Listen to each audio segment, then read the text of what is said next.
drama besties. I'm your Sale Chingus. This is your girl Jarita with another installment of All the Drama, where we chat about the most recent K dramas and C dramas that are on my watch list with some of your recommendations sprinkled in soon, hopefully. We kicked things off last time with episodes 1 and 2 of Perfect Crown on Disney Plus. Now, last time I said Hulu, but my Disney Plus and my Hulu are bundled, so oops. Anyway, thanks for coming back for episodes 3 and 4. So let's get into it because, baby, the tea is 10. So, last time on Perfect Crown, we met Song Hee-ju and Prince Ian. Song Hee-ju is played by IU, and she is an heiress, but she doesn't have official status due to being an illegitimate daughter. Papa was a Rolling Stone. Yeah, an affair, right? But she's brilliant. She had the highest grades in school. She's talented in archery, and she currently runs Castle Beauty, and Mother's outfits are outfitting. She is gorgeous and at the top of her game, so of course, a man has to come in and mess it up. Daddy's decided she needs to get married. It's a form of control, a stupid one, but here we are. Now, Prince Ian is going through the exact same thing. The Crown King, his 8-year-old nephew, can't really run things. So Ian acts as the Prince Regent. This means he's running the country until his nephew comes of age. However, Debbie Mama, the Queen Mother, is annoying and trifling in trying to marry Ian off so her son, or more to the point, she can be in total control. She annoys me so bad. If you watched me talk about episodes 1 and 2, you know that Mother is already on my nerves. Anyway, so this sets up a whole contract marriage trope. Ian and Hee-ju decide to enter into this contract marriage. They went to school together, so they do have a history together. So episode 3 kicks off with Ian rolling up to the palace, paparazzi all around, wondering what the tea is, because in episode 2, these two were seen in a hotel together. And he a prince, he can't be doing that. But little do they know, Hee-ju is in the car. They're like, Prince, are the stories true? What happened? What are you going to say?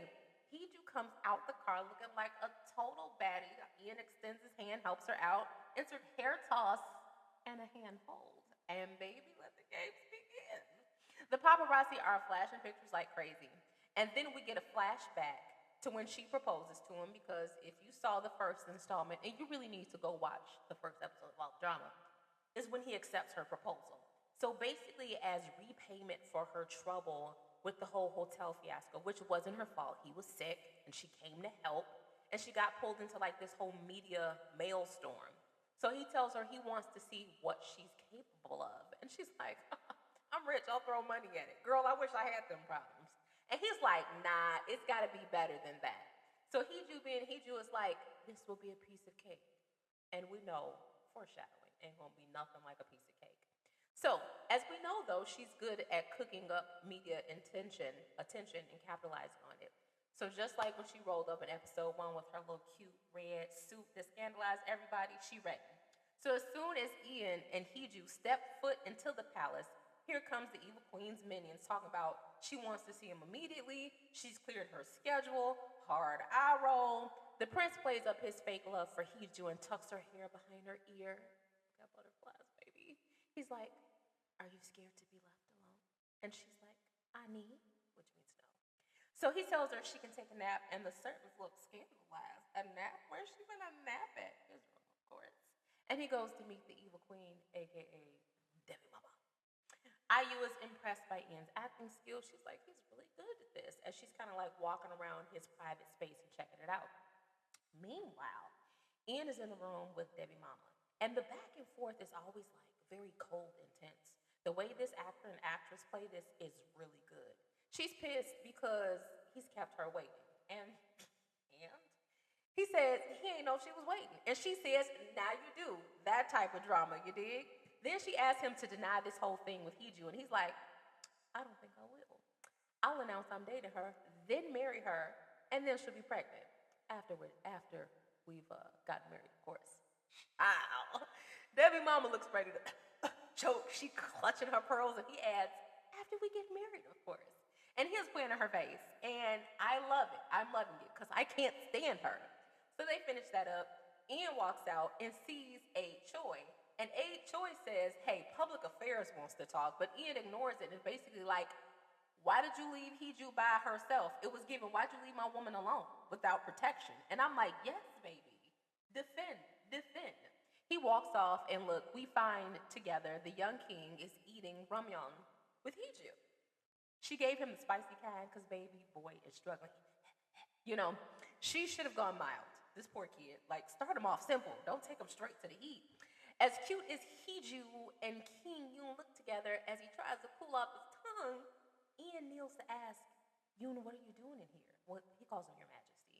It's past his bedtime. I mean, King's got to go to bed too. Hiju tries to answer and Ian cuts her off. And I'm like, her and I are cutting our eyes at him like, rude, because he's like, let his majesty answer.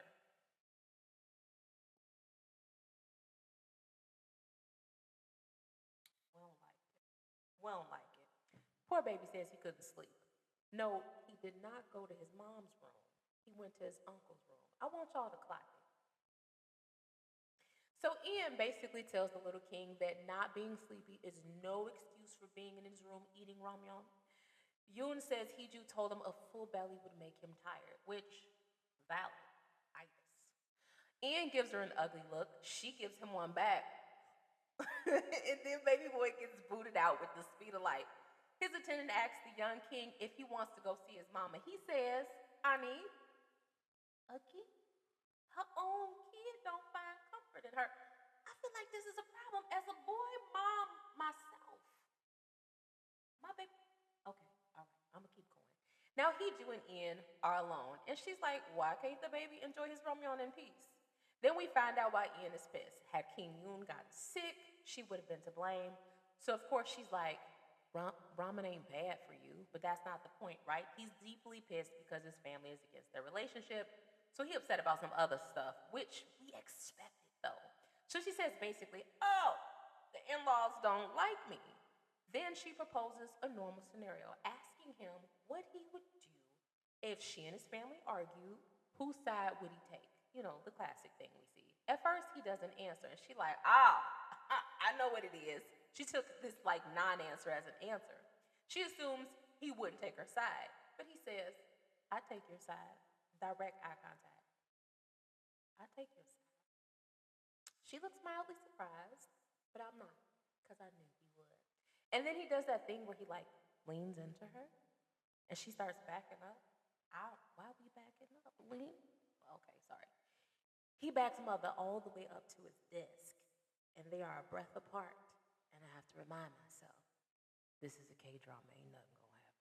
He says, if anyone is going to believe this absurd marriage, I have to appear utterly infatuated with you. Which, all right, I'm sorry. Next thing we know, Prince Ian is telling a troop of servants, I kid you not, there are 5 of them at the door, with one in the lead, Lady Choi, talking about, your girlfriend can't spend the night in here, and Ian is like, the palace doors are locked, where's she supposed to go? Get my girl some spend the night clothes. Get her them spend the night clothes. I was gagged. So the head servant is trying to get her, like, hey, she could stay in the staff quarters, I could find her a room, and Ian is like, nope, it's not gonna work. They look flummoxed, okay? And Hiju peeks out from behind the prince looking extra cute, talking about, do you have any pajamas and cotton? Like, I got sensitive skin. And same girl, me too. I'm dead at this point. The servants look like they are about to pass clean out and go on to the afterlife. The prince is giving that adorable little, I can't do it. I'm not handsome. But he gives this little smirk. And we already know he won because who?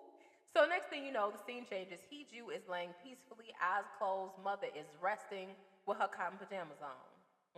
Meanwhile, Prince Boo is freaking out because he like, girl, go sleep on the couch. She's in his bed, girl.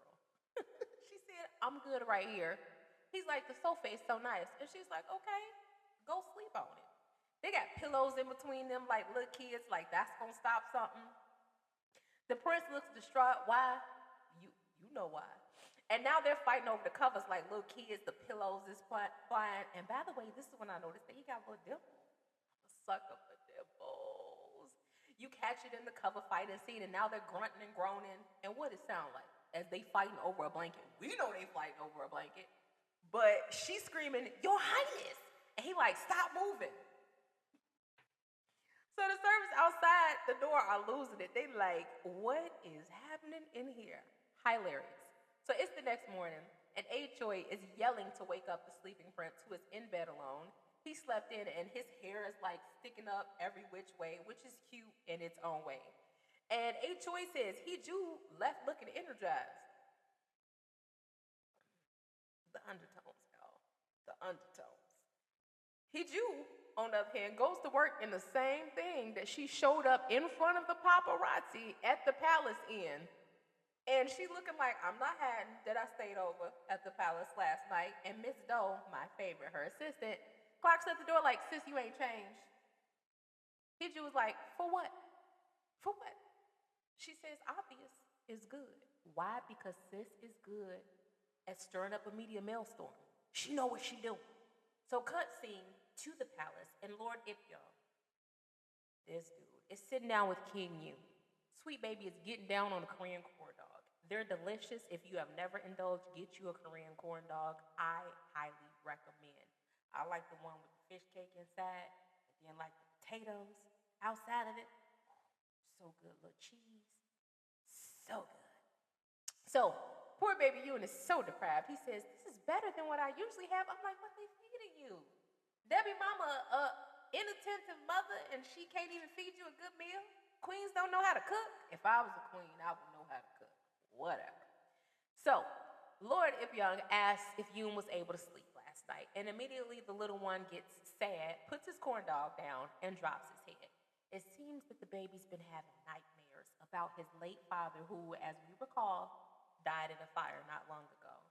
Not very different from how Prince Ian is having nightmares. So, dual trauma going on here with nephew and uncle. Lord Ip, I'll call him that for short, looks distraught. And next thing you know, we're in a flashback to the former king who comes off as a bit timid, Yoon's dad. In this flashback, Lord Ip is helping the former king, Yoon's dad, get dressed. When the king says, I'm scared. And Lord Ip is like, no need for that. I'll be here with you. Next thing you know, there's like a commotion in the hallway, and a younger Ian bursts in. Side quest. I love how they display Korean men as younger in dramas, because like full bang means you're young. It's the same actor who usually got his hair slicked back, but with a bang. They also use it for when they're in love. Love makes your hair flop, apparently. And youth. All right, I'm sorry. They also do this with relaxed shower scenes, though. All right, okay, all right. Anyway, in the flashback, Ian bursts in, and Lord Ip tries to block him. I'm sick of people trying to block this man. He like 6'4", broad shoulders. He could take you a little bit. Whatever. Ian ain't happy. So he moves around him, and Ip is like, your daddy's gonna find out, and you're gonna be punished. Go outside. The ceremony is about to start. Well, Ian brushes past him anyway, and grabs his older brother, like the former king, scoops him up, right, by the collar, and he says, I tried to get you out of this, but if you go through it, you are on your own. May it bring you happiness, end quote. His brother's just avoiding eye contact. He looking scared, and I'm like, dang, what is the tea with this family? These dynamics are crazy.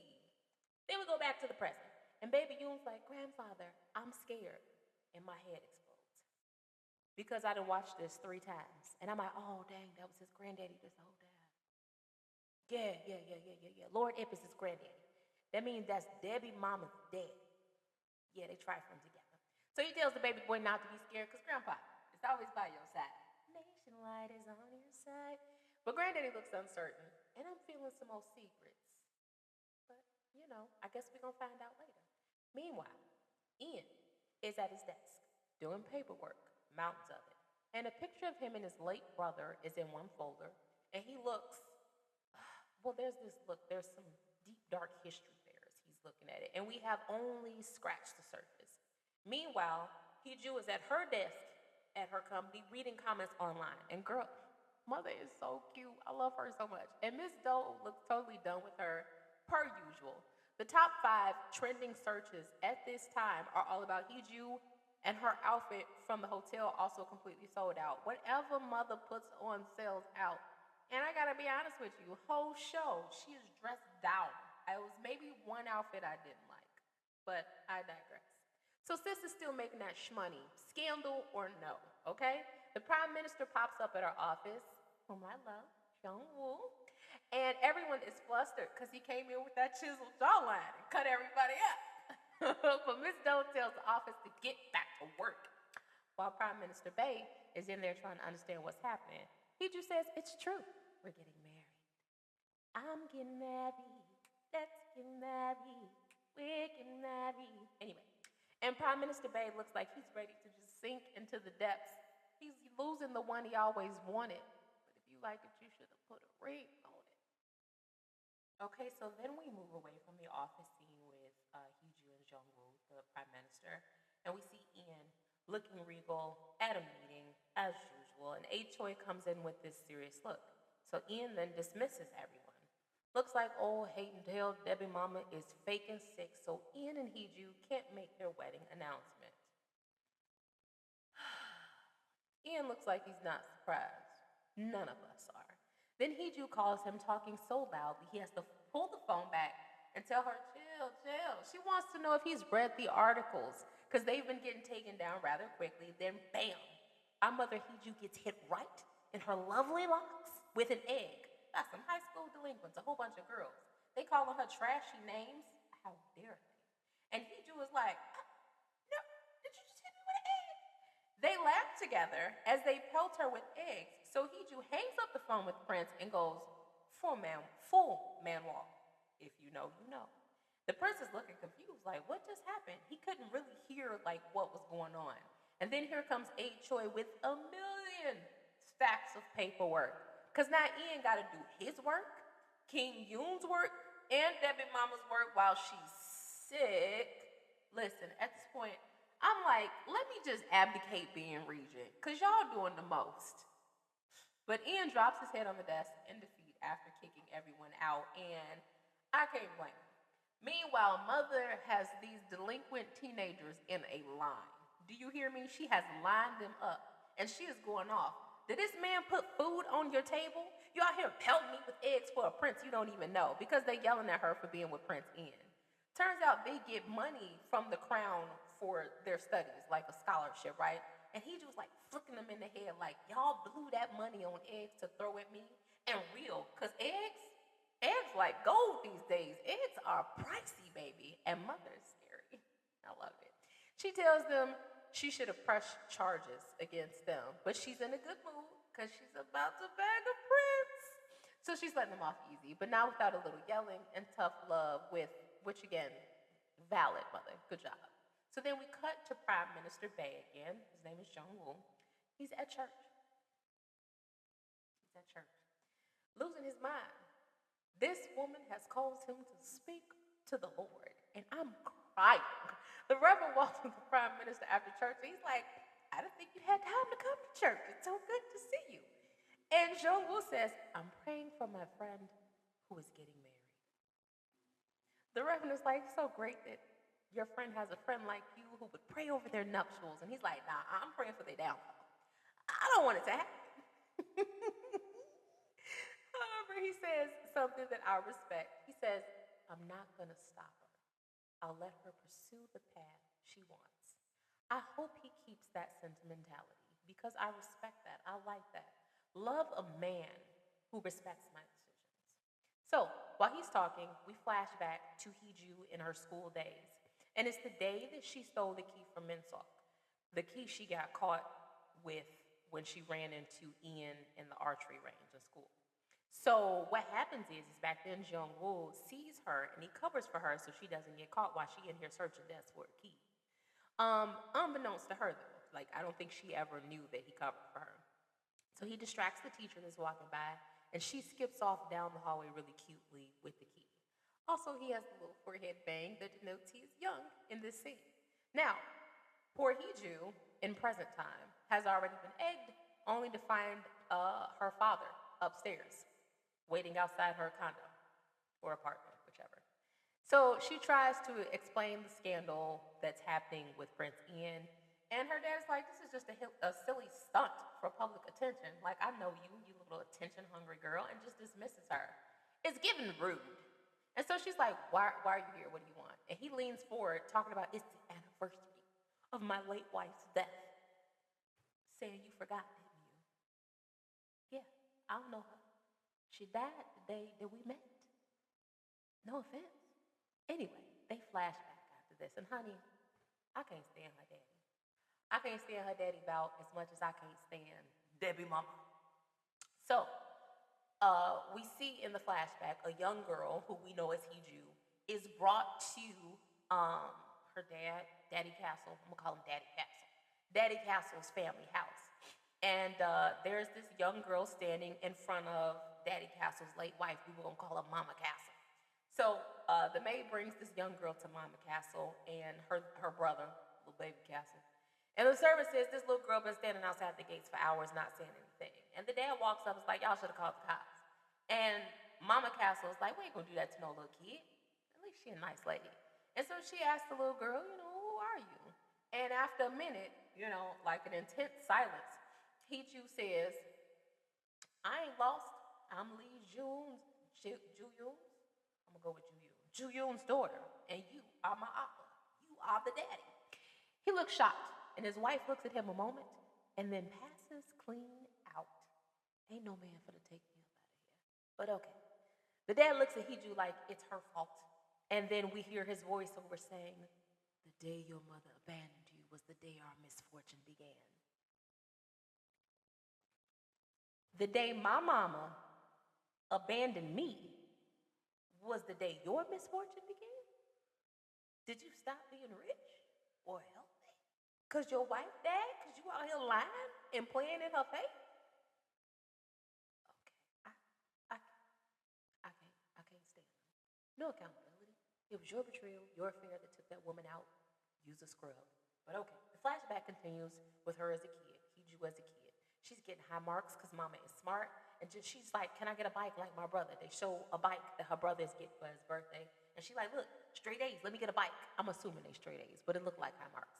And her daddy's voiceover claims she got more and more demanding. Sounds like she was just asking to be treated fairly, but whatever. Next, she asked for a building after graduating school. I guess that's what rich people ask for. Like, hey, I got my bachelor's. Can I get a building? Nice. And she's like, one bigger than my brother's. I want a building bigger than his. Then she brought her stock prices after she started Castle Beauty and asked him to change his will, probably to include her, because she's probably not even in it, poor girl. And her dad claims this was her being insatiable. But I'd conjecture this was a cry for love and attention from a girl who was abandoned by her mother and then watched a woman die in front of her. But okay. Her dad goes off about how she wants his business, saying she's left him no choice. And she says, am I being disowned? And he's basically like, I should disown you. And she tells him he's a loser. And baby, I stood up. Because tell him, mother, you're a trash father. He's like, how are you talking to me like that? And she's like, if I'm being disowned, I'm going to go out with a bang. I might as well talk my stuff. And yes. So she clocks him and is basically like, you want me to sit back while you give everything to my incompetent brother. And I already told y'all, her brother don't even work. He be hanging out with his wife all day long, don't do nothing. And mother says, maybe I just need to figure out how to off my brother without being caught. And I'm like, maybe. So she says this aloud. Daddy is crashing out. She's calm as a cucumber, just staring daggers into him. And he's like, and she says, you're trying to back me into a corner after manipulating everything in your favor. And dad has the nerve to look insulted. And he just stands up and is like, look, if you want to fight, you got it, because I'm not scared. One thing I'm not is scared. And he keeps grabbing this couch pillow like he gonna hit her with it. You finna hit me with a couch pillow? Anyway, she cuts off his pending tirade like, hey, fighting, good luck to you, and waltzes off. So clap it up for mother, because we're not scared of an unfilial father. So then we're back to her drinking alone after daddy has left, thank God, get that bad energy out of my house. And mother calls the prince. Or no, the prince calls mother. So the prince calls mother. And she has to gather herself before answering, because she's been through a lot. She puts on a cheerful front, apologizes about earlier, but he's like, nah, baby, Gwenchana. And she looks ready to cry. She is not Gwenchana, okay? But mother doesn't show weakness because she's mother. She says she'll call him back tomorrow. Then Prince Ian is in his office and he's looking concerned, but regal at the same time. By the way, she saved his phone as Junior alum, which I don't know why, but I find cute. So, same time, Prime Minister Bay is in his car looking super serious. Everybody's having a bad evening, apparently. The bad news bears is going around. Hee-Ju is looking wistful, remembering her father's rejections as a kid. Apparently, back then, he was mourning the wife he couldn't be faithful to. And young Hee-Ju just wanted to show him her like certificate of merit from school. So it flashes back. And the actress they got to play her in the flashback, I think was so cute. So she's remembering, just like her father flashback, her showing her report card in the upper grades, which he just throws back at her. And this scene kind of portrays the way in which perception is everything. What he saw as her being insatiable in her flashback. In her flashback, we see that it's just her being like, I want my father to love and to notice me. Because this is like a second abandonment. Her mom left her with her dad, and then she got to her dad, and her dad never received her. Like, he basically abandoned her immediately. Like, no, I will not accept you because my wife died because you revealed my infidelity. It put a lot into context, and it was good. I'm glad they did it like that. So then there is a knock on the door, and she gets nervous thinking it's more delinquent. So sis does something that I appreciate it. She grabs a bat and opens the door aggressively, but it's actually Prince Ian looking like a regal snack. Poor A. Choi at the same time is bringing in tea at the palace, but Ian is not home, honey. So Choi is like, are we playing hide and seek? Like, where you at? So we flash back to Hee-Ju, who is looking around like, are you alone, Ian? Did anybody see you? Bro, where are your guards? And he's looking at the bat in her hand like, were you playing baseball? I don't think it even registered in his brain that this might be for protection. We get a shot of her bedazzled Crocs, which I've not seen. Heeled bedazzled Crocs. And then she hides the bat, and Hee-Ju mentions that she has a lot of enemies, and no lie. He brushes past her and just comes into our house without being invited, and he's got Subway in his hand. Subway, endorse me, dagnabbit. They everywhere. So he's in her house looking like he owns the place, okay? I think everywhere he enters, he looks as though he owns it. And get it, Prince. So she's going through the bag like, hey, did you really go to Subway and like get sandwiches on your own? Because like, you're the Grand Prince. And yes, baby, he did. He had the workers confuzzled and dumbfounded. They even have a meal called the Hee-Ju set. From when those tabloid pictures came out and she was picking up Subway to take back for her and A. Choi to the Princess Suite. So Ian's crazy self was like, yeah, let me get that Hee-Ju set. So then he tells Hee-Ju that he ordered the Grand Prince Ian and Hee-Ju meal. It's a bestseller.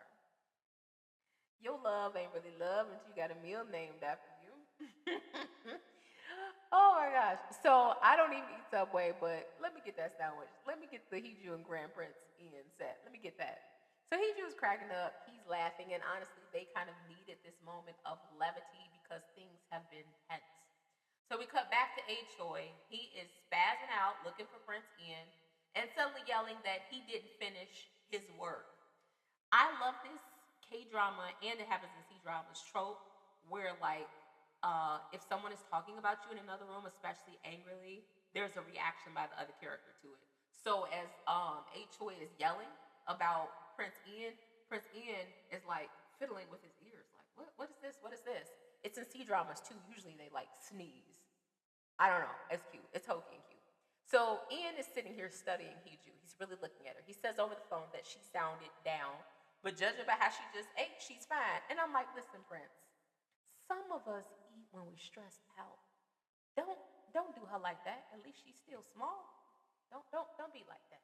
All right? Don't be judgy with your alabaster toned body. Thank you. So Hee-Ju goes off about how bad her day was, from the online comments that she didn't like to the possibility of being disowned by Daddy Castle and the eggs she was pelted with by what she calls crazy fans. Homegirl says, I hope the eggs were organic. Eggs are good protein treatment for your hair. So again, valid, mother. Valid. If they were organic, even better. Ian ain't for the jokes though. He's like, who was here? excuse me? And he gives her this look. Made my heart flutter a little bit. Were you hurt? Was there anything else? Like he is listening. I love a man that listens. Let's bring that back. All right. So Hiju goes from rambling to realizing basically that this is like genuine concern on his part. And she's touched, and I'm touched, and we all touched. Meanwhile, Debbie Mama is looking at a picture of Hiju from the party in her lovely red suit. She calls up her connections to do an investigation. But at the prince's private residence, he's brought Hiju over, and the servants are rushing out in a tizzy. He says casually that Hiju would be staying there due to unwanted attention. And Sister Girl is over here pleading. Because she knows she didn't want at this point. It's a little awkward, though. Because Hiju was like cuddling up to him, wrapping around his arm, and he whispers, girl, you look close. And our girl gets closer, closer. And he ends up smiling because how can he not? So Hiju is then taken to this room prepared for her, and she's introduced to the steward of the house. And they have a little exchange about how to address each other. And fun fact that they kind of addressed in this scene is that the director of Perfect Crown also directed another drama I love called What's Wrong with Secretary Kim. And this little joke of confusing Stewart Kim with Secretary Kim, he's telling her to call him Stewart Kim, and she thinks he's saying Jitsu, Jitsu, I think is how you say it, Secretary Kim. It's kind of a nod to that. So he settles on calling her Lady Hiju, which she's a little bit taken aback by, but girl, get used to it. You finna be a princess. She lays back a bit blown away by going from the palace to his private residence, and then the prince calls her, and she kind of lights up a bit, and I'm like, I'll see you, mother.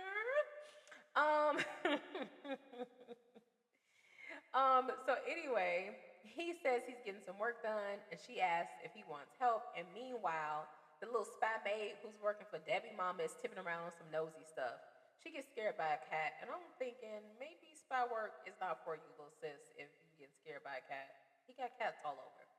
So Hiju is sitting with the prince, being many things, but not helpful. And she's like, are you sure you want me staying here? I'm a strong, independent woman, blah, blah, blah, blah, blah, blah, blah. Ian is like, we're supposed to be in love. Of course I'm going to protect you. Like, what would it look like? And she's just like, okay. And I'm like, honey, clock the fact that he actually wants to protect you, that he's actually worried about you. And I don't know how, but at this point in the show, my settings changed and it switched over to English, to them speaking in English. And I'm like, ew, give me the Korean back. I will read subtitles for life. Anyway, so sis keeps talking, and Ian is like, girl, you said you was coming to help me, and you're not doing that. So she finally admits that she doesn't know anything about ancestral rights, which is what he is working on, and she hasn't even been to her own families. So for those of you that don't know, they are really big on honoring those who have passed on their death anniversaries. They kind of celebrate that day. And he looks at her because he clocks that something else is going on. And he's like, what do you really want to talk about? Like, this is not it. And she asks him why he really agreed to this. And he does this usual smirk and is basically like, you're just now asking me this? So she replies quite innocently, basically, you just said yes yesterday. So I don't really have time to process, I guess. So she's like, of course I'm still curious. So he gives an answer that is clearly not the real answer. He's like, firstly, you're rich. The richest in the country. Cap. She questions him on it as well, like, seriously? Then he says how his family is always getting flack for draining taxpayer dollars, which, again, I'm not buying. So sarcastically, she says this is the most classy reason ever. And he rejoinders that, secondly, she's beautiful. Mimu.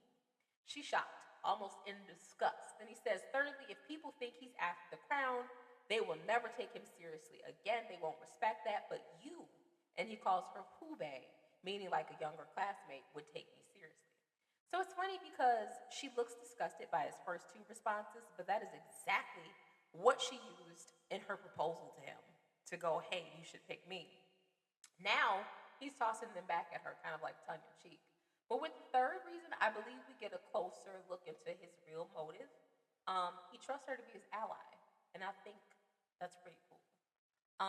Dramatically, the camera kind of flashes between each of their faces, her looking a bit shocked, and him looking deadly seriously, yet, handsome. And then they take us back to Debbie Mama, and I'm like, why did we leave them? Forget Debbie Mama. So Debbie Mama, who is the queen of plotting, she is picking hair pieces. Why I wore one today. And talking with her assistant about guest lists that she seems totally uninterested in.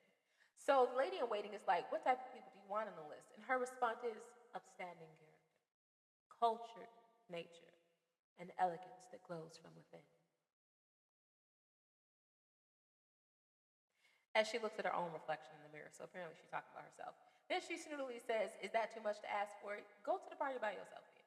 A call comes in, and let me tell you, it's weird seeing people in traditional garb with modern technology. Like, she just picks up her regular cell phone, like, yo. Um, she sees the message and cancels the day's agenda. The lady in waiting starts to protest, and Debbie Mama, in her menacing way, is like, "That won't be a problem, will it?" And I'm like, "Oh, I'm not feeling well." And we get a close up of her evil face because here she goes, scheme, scheme, plot, plot again. So next thing we know, men in all black with black file boxes are busting into Ian's private residence because you know Debbie Mama up to something. So the steward is trying to wake up Hiju out of what looks like a really good sleep. Must be a nice mattress. They're tossing maids aside. The men in black, they're tossing maids aside. They burst into Hiju's room talking about they're investigating the fire. First of all, don't come into a woman's room without knocking. You whatever. So you remember the fire that happened in episode one at the castle while Hiju and Ian were talking on the bridge. So, girl, mother is looking fierce in her flannel pajamas, and she's like, "Investigation." So they show her a picture of her in a restricted area at the banquet right before she started talking to Ian. I'm like, what a picture with her talking to Ian because they was together. You know, when she was trying to find cell phone reception. So she plays it cool and it was like, "I remember getting lost. You trying to say I started the fire?" And they're like, "We are investigating every possibility. So we got to ask you some questions." They bring up statements that she made previously, probably online, about the royal family being a waste of money and needing to get rid of them. Be careful with your socials. They always use that later. And finally, Mother Hiju looks shook. She's like, "Do you have a warrant?"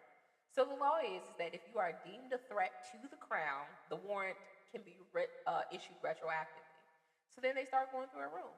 Flash cut, and they're also at her office, ransacking her desk and her work environment and all of her employees. And we know, of course, that this is a ploy of Debbie Mom because who else other than Queen Hater? So the staff is distracting back at Ian's residence. They're trying to distract the men in black while Hiju was holed up in the bathroom having a full-on panic. So the steward, bless his heart, brings her some food. Looks like bao buns. I love bao buns. Also good. Try one. But Hiju is trying to call her man, Prince Ian, for help. He's trying to feed her, Steward Jew, so she can be sharp for questioning, he says. But she focused on trying to get her man. And the steward informs her, "Yeah, you're not going to be able to get him because he's performing the ancestral rites ceremony with his nephew, and they're all dressed in traditional garb over there, and they don't have cell phone reception during the ceremony." So these rites known as Chesa are like traditional ceremonies that honor their departed ancestors as if they were still alive. Okay, it's a Confucian thing, if I remember correctly, and it's just their way of like expressing family gratitude and seeking the blessings of their ancestors. And they're doing this for King Yoon's Appa, the late king. So, what Hiju does is she sends my homegirl, Miss Doe, running towards the temple for help. And Miss Doe is like, "I better get a raise for this, because you got me running across the city. And valid." So Hiju hangs up thinking she's about to accomplish something, and the steward, with cheeks full of bao buns that he brought for her, is like, "Yeah, she ain't gonna be able to get in. No one but royalty can get in there." And I'm like, "Now you telling me this? Come on, Steward Kim. Come on, now." Now poor Hiju looks stricken. Next thing we see Mother walking out in her flannel PJs, a red robe, and her bedazzled Crocs that she got in about 3, 4 different colors. And I'm like, "Get it, CEO of Castle Beauty." So anyway, she pops her shades on and heads out like she about to hit the runway. And I'm like, maybe she didn't want to change clothes so she could be like, "They pulled me out of bed in my pajamas," which they did. So, gotta love Mother's confidence. The servants look nervous, and she just says, "Kaja," which means, "let's go." And the guards walk up. She breaks their confident pose after their backs are turned and looks at the servants in a panic like, before following them. And I'm guessing she left the PJs on again to show that this is the nonsense, and she got a flair for the dramatic. So we have that in common. Anyway, Miss Doe is at the gates where the ancestral rites are being held, and the guards are refusing to let her in no matter how she begs. Rules are rules and all that jazz. So up pulls our loyal steward Kim on a moped. Vroom, vroom. He runs up with his helmet on. It's kind of adorable how he kind of shuffles up. and he holds up the Princess Hope that he gave Hiju earlier. Remember when they were in the office? It's this like a wooden identity tag that men, I think mostly men, carried around during the Joseon dynasty. However, because Ian is a prince, his looks more expensive, maybe made of like marble. They were like standard and mandatory ID tags for all males over the age of 16, which was way before passports or things like that ever existed to kind of like keep track of the population and make sure they get their tax money. Even in the olden days, they made sure. So his Hope is what he holds up. So then we flash back to when Stuart Kim got the Hope. I hope I'm pronouncing that right. And he just pulled the Hope out of the toilet, y'all. It was like in a Ziploc bag, and you know the top of the toilet, not where you pee in, but the very top of the toilet where the water comes from. She had it inside of there in a Ziploc bag. I kid you not. She takes it out. And Stuart Kim spazzes out because he's like, this is a royal document, and you stuck this mug in the toilet? But he just was like, focus, I'm in danger. Take this, go meet Miss Doe, and try to get to the prince to come save me. Fighting. So we flash back to Miss Doe and Stuart Kim at the gates. The guards have to let them in because you got official documents, and they're running to get to the ceremony and talk to Ian. It is a full-on production. There are drums, there are robes, and it's honestly, I think it's beautiful the way they honor their deceased. It's just a wonderful thing. But it's already too late. They've started. They're already in formation for the ceremony. But Miss Doe, being the best assistant in the world, she ain't no quitter, and she sees a Choi. And she says to Stuart Kim, if we can't come to us, we go to him. So Miss Doe, because there are changing rooms over there where people were getting changed, she goes and she finds traditional garb. And she puts it on and kind of shuffles up to A. Choi, who is standing along the sides, and says, hey, we got to go. And he's dumbfounded. He's like, girl, how you get in here? But again, Miss Doe is the best assistant in the world. She's persistent. So we flash to where Hiju is in her jammies and sunglasses at the palace with investigators. And she's like, we going to the palace? We're questioning? Why? Insane, girl. What is this about? Because Debbie Mama is there. And walks A. Choi and Miss Doe, calling for Song Hiju, all right, with the prince. So she stops and sees the prince, Hiju, and gives him like a get over here look and a wave. And he's taller than everybody. That man is tall, all right? And he is eating up the distance. He is striding over it. And next thing you know, he's standing in front of her like a shield. We love a protective prince. Very sexy, Ian. I approve. He talks to the head security guy, Mr. Young, who bows and immediately gets what I think is a little disrespectful. He's like, oh, I thought you'd be at the shrine. Don't worry about where you thought I would be. These disrespectful subordinates. And Ian is like, His Majesty has got it. He's got it. I don't even need to worry about it. So Hiju is hiding behind him, looking up at his impressive height with no small amount of relief. And Ian is like, what I want to know, Mr. Young, is what you're doing here when you don't have the king's approval or mine. And valid, 2 stamps, and a neck roll. Mr. Young is looking stuck. And here comes Debbie Mama talking about she approved it. The hierarchy in this gets me, the hierarchy gets me because I'm like, she has more power than the born prince. Like, you married into the family. I am the grand prince, or whatever. So I never wish somebody tripped down some steps so bad when she walks out. Mind you, they're standing at the exact same bridge where Hiju and Ian were when the arson case happened, when the fire broke out. So somehow they got a picture of her alone, but not the one with her standing out there with Ian. But they messy. So you know Debbie Mama's like, the main suspect in the arson case has been identified. And from what I understand, she is a flight risk and might destroy evidence. Yo, Debbie Mama is shady. She's so shady. So they're standing toe-to-toe, Ian and Debbie Mama. And she's like, I'm surprised to see you here. And he's like, do you really have evidence? Debbie Mama says she insulted the crown by dressing inappropriately, broke a glass, and threatened other guests. And unfortunately, these things did happen. No lie. The outfit was cute, but she wasn't supposed to wear that. She was supposed to have on a traditional hanbok. And she did break a glass and threaten some guests, but they was talking trash. So during the incident, they also couldn't find her. And Ian was like, that ain't evidence. Debbie Mama's like, maybe not, but it's enough to stain her reputation and sink her business. Not you coming for my money.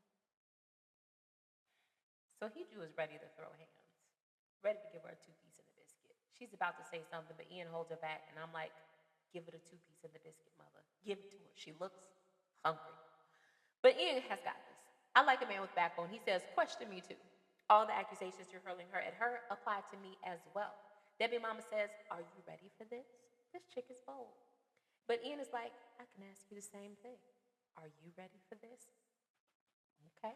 And I'm thinking the tension between these two is interesting.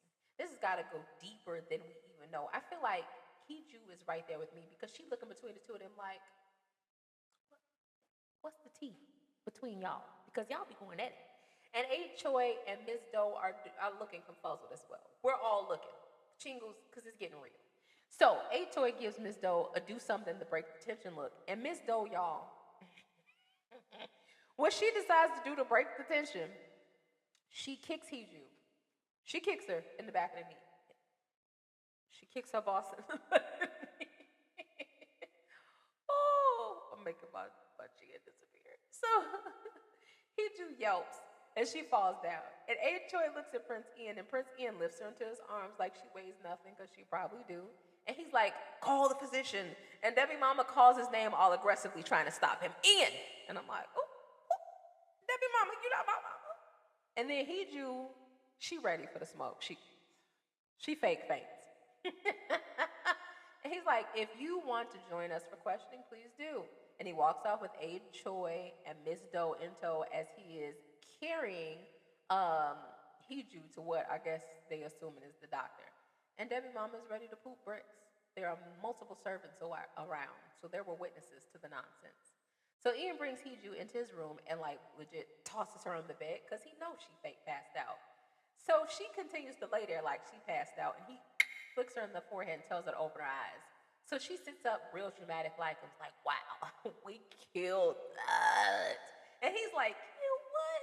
Why did you let them bring you here? And I'm like, you thought she had a choice? The men in black came. What's she supposed to do? So she explains that she was asleep. They came in, they made a big scene, and she just felt helpless and, valid.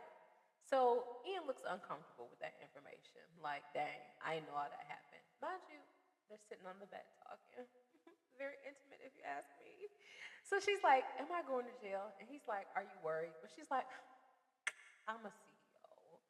People try to, press charges against us. It's always prosecution in cases and whatnot. I just need to find a good lawyer. I just need to know which lawyer to use. I'm fine. I'm just trying to be prepared.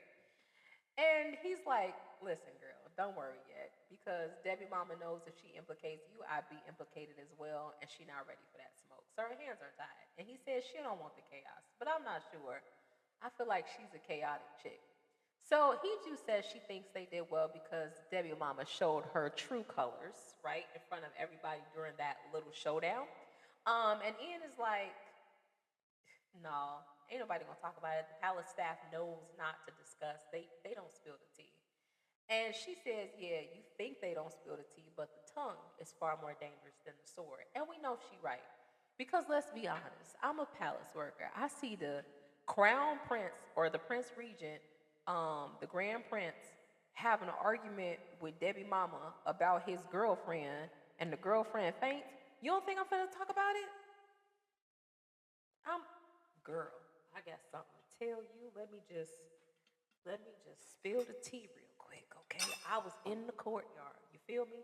And all of a sudden, guess what I saw? And you think they not gonna listen? Oh, they gonna listen. It's gonna be a tea party. Oh yeah. Oh yeah. So Hiju was like, listen, there was a lot of people out there. How could they possibly trust them all to keep quiet? She says they probably all turned it into a soap opera, okay? The tea has been brewed and served, little do you know. And of course, we flash to the palace staff, and they spilling the tea. In fact, this whole thing helped Hiju and Ian. The staff think the two of them are so in love and that she fainted from shock. And no one believes the bull that she started a fire. Then we see Debbie Mama, and sis is angry. She done broke a vase. Whoopsie. She's panting and heaving. She asked her assistant what she saw out there. Does she think Ian and Hiju they actually got something going on? And I'm like, you too concerned. And your concern is concerning. I don't know if I'm reading too deep into this, but my spidey senses be spideying. They tingling. So Ian ends up walking Hiju to the car, and she's like, are you not coming? It's so cute because I'm like, she wants you to go with her. And he says, I gotta work or they'll kill me. And then, we see a Choi over there looking like, oh. But it's the weekend, she says, and he says, no days off. I'm on my princely duties. And Hiju says, I hope you can get some sleep, but call me later. And he gives the cutest smiles, and he says he will, and I'm feeling. So the staff goes to open the door for her, and he gives a little princely hand up and opens it for Hiju. And Hiju looks at him like, okay, return of the Mac. Return of the Mac. And he leans in and says, I want to get these guys talking. And all the servants are clocking how attentive he is, so they get convinced that he's in love. Hiju winks and hops in the car, making Ian smile, which he kind of always seems so amused by her. And I don't blame him, but also that's very telling, you feel me? So we zoom in on her bedazzled Crocs. I love these. I don't like Crocs, like I hate Crocs, but her bedazzled Crocs fit her. So she walks back into Ian's private residence, and she's like flipping her robe and like aura farming as she's coming in. And the servants are like, oh my God. And Stuart Kim walks over confidently because he knows he helped. So while everybody is like spazzing out about what happened, Stuart Kim, he comes and Hiju milks it as they ask her questions and whether her and Prince Ian are all right. She gives honor where it's due. She's like, listen, Stuart Kim, he came over on his scooter, or handbike, as they call it, and they high-five, and then they poxel. A round of applause for successfully evading capture. I mean, she was captured for a little bit, but not for long. Then we flash to Hiju in her bedroom, and she's thinking about how Ian scooped her up in his arms, and I'm like, yeah, girl, he did that. Mother, did he make your heart flutter? I think he did. Mine fluttered, and it wasn't even me. So she's smiling too hard. Then in true K-drama fashion, just as she's thinking of him, he calls. Are you still alive? She says. And his response is burly. So cute. She's smiling and talking about how she's bagel pop. She's hungry. She's not eating so she can look frail and persecuted. And I'm like, girl. So Ian laughs, and he's looking all regal at his desk. And then he tells her she'll have security details starting tomorrow, which she thought would only start after they got married, but he's ordered it now. Yes, a protective prince. Kamsamida. She asks if it's part of his protective prince act, and he says, yeah, more or less. And I'm like, no, he want to protect you. But we flirting right now. It's too much, baby. I'm smiling, they smiling, we smiling. This sassy mother gets a spark of inspiration and says, it takes two to tango. And next thing we know, she is walking out in a cute little jogging outfit. Wherever could she be going? We know where she's going. To the palace, of course.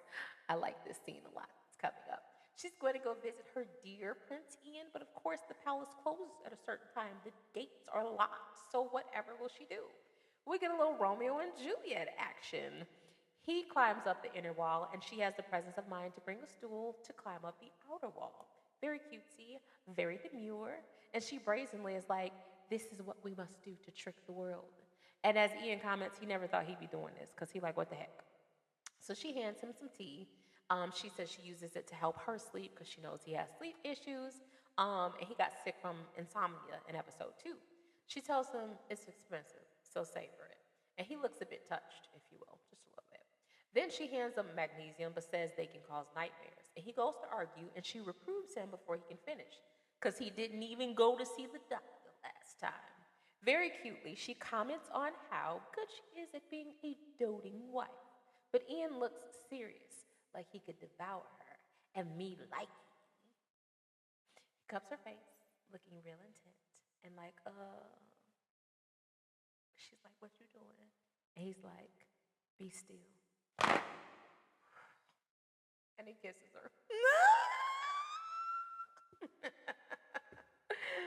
And that's how they end episode 3, baby.